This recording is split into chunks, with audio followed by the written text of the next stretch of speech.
system. So the points that I'll be covering today will include the structure and the function of the digestive system, the process of mechanical and chemical digestion, and the food groups for a balanced diet. The digestive system is a system that's responsible for the breakdown of food into nutrients, which our body will then absorb in order to use them for things such as energy, growth, and repair. It's made of the mouth, esophagus, stomach, small intestine, large intestine, rectum, and anus, and it includes a number of accessory organs such as the salivary glands, tongue, teeth, liver, gallbladder, and pancreas. So the first stage of the digestive tract is indigestion, which is from the mouth. The mouth include the teeth, tongue, salivary glands. When we first take our bite, our teeth will then begin to rip apart the food and chew it into smaller pieces. Our tongue will then mix the food together in with the salivary glands, saliva, which is produced from salivary glands, and this will make it small enough to be passed through to the esophagus. Saliva is made up of water, minerals, salts, and enzymes, and it just helps to make the mouth moist and lubricate the food. Next up, we've got the esophagus. So once our food has been broken up into small enough pieces, it's then swallowed down the esophagus. Towards the back of the throat, we have two openings, which are for the windpipe and the esophagus. A small flap called the epiglottis opens up the esophagus, which allows food to pass through and stops food from going down a windpipe. We should thank the pharynx for this, and it's just a muscular wall which pushes the food over the epiglottis and closes off the larynx. Liquid can literally slide down the esophagus, whereas solid food must be pushed down back with the help of peristalsis. This takes about 2 to 3 seconds to pass through down to our stomach. Next up, we've got the liver and the gallbladder, which are accessory organs. The liver is responsible for the production of bile, while the gallbladder is responsible for the storage unit for the bile. Bile is really important with the breakdown of fatty acids in the stomach. These fatty acids can then be absorbed through the digestive tract.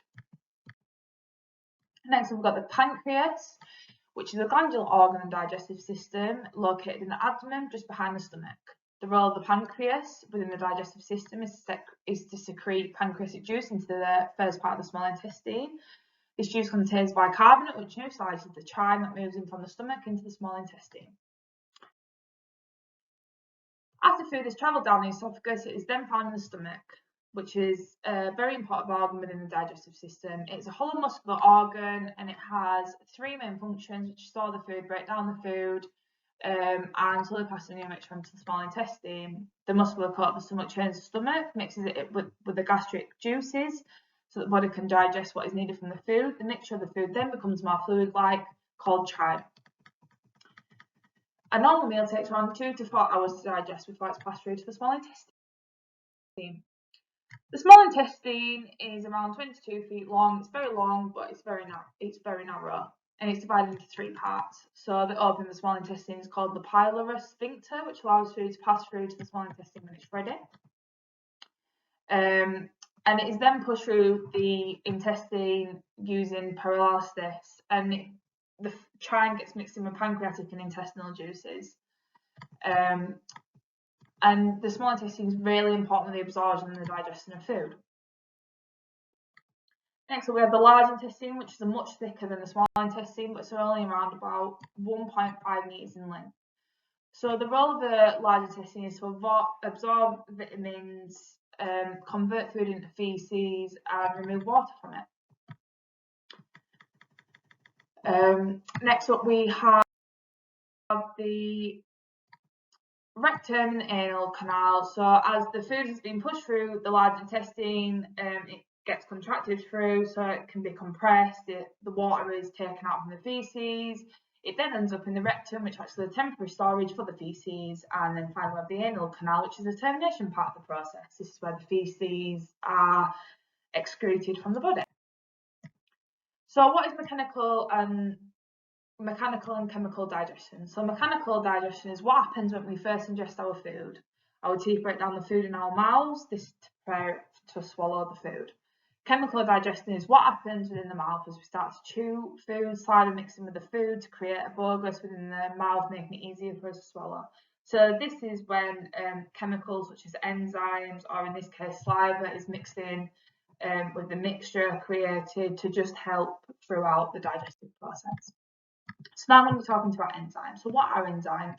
They're specialised protein molecules which can help speed up or catalyse reactions within the body. And enzymes within the digestive system help to break down the food molecules we consume into smaller units, which just makes it easy for the body to digest and absorb nutrients needed for this. Enzymes must have optimum conditions, which can be split into two parts. So it can be split into temperature and pH levels. So all enzymes usually work within about 37 degrees, as that's the average body temperature. However, this is not the same for pH levels. Some enzymes work better at a more acidic level, whereas others work better at a more alkaline level. For example, pepsin's pH range is 1.5 to 1.6, whereas trypsin's pH range is 7.8 to 8.7. So what is pepsin? Pepsin is a powerful enzyme which helps break down the proteins found in meat, eggs, seeds and dairy products. It's made in the gastric glands and it's found in gastric juices, and it influences the digestive system because it just breaks down proteins into smaller units called peptides, which are absorbed into the bloodstream to be used in the body or are broken down even further into other enzymes, by other enzymes, Trypsin is an enzyme in the first section of the small intestine, which breaks down protein molecules by cutting a long chain of amino acids into smaller pieces to facilitate digestion. It's made within the pancreas and it just breaks down proteins using a catalytic reaction called hydrolysis. For our final point, I'll be talking to you about a healthy balanced diet and what it's consisted of. A healthy balanced diet should have at least a bit of everything for the average person. Each person's diet may differ depending on their situation. For example, illness, age, weight, fitness can all require different diets. The National Food Guide for the UK suggests that the average person should be getting these 4 things at least, and for children over the age of 5, and that goes into adults as well. So on our plate, it's recommended that we have about 15-20% of protein, 56% of carbs, 20% of saturated fats, and 10% of unsaturated fats. With this food, we must remember to eat lots of vegetables, consuming enough fluid, and including other things which I'm going to talk to you about. So food is split into 4 different groups. So that's what I'm talking to you about now. So firstly, group 1 is what we describe as a protein group, which includes foods that are high in protein, like meat, fish, dairy products, eggs, things like that. Meat and dairy products contain lots of important macronutrients such as iron and zinc, and oily fish such as salmon and tuna contain high doses of omega-3. This is beneficial to help us protect skin, heart disease and other health problems. Proteins are really important within the body and implicate lots of functions to help aid with metabolism, fluid balance, muscular development and repair.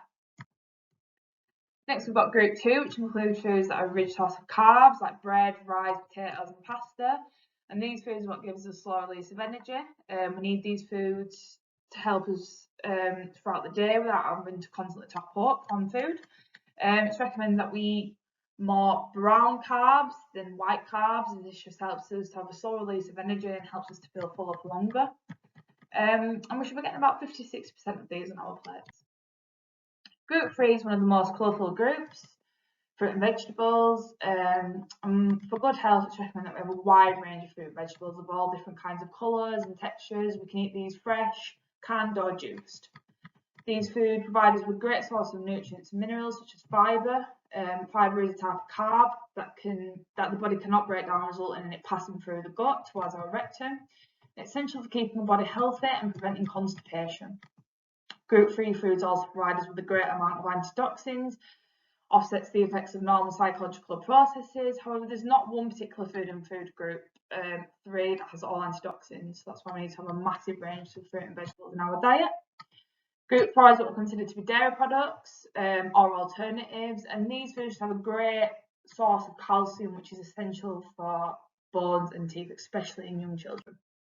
Next, we've got oils and spreads, which is fats. So although fats have a really negative connotation, it's really healthy. Well, it's really good for us because it's source of fatty acids within the body that the body can't make itself, so it helps us to absorb vitamins A, D and E. So yeah, then we've got water. Obviously we need water for all function in our body. Should be getting about 6 to 8 glasses every day. And yeah, that's it. Thank you.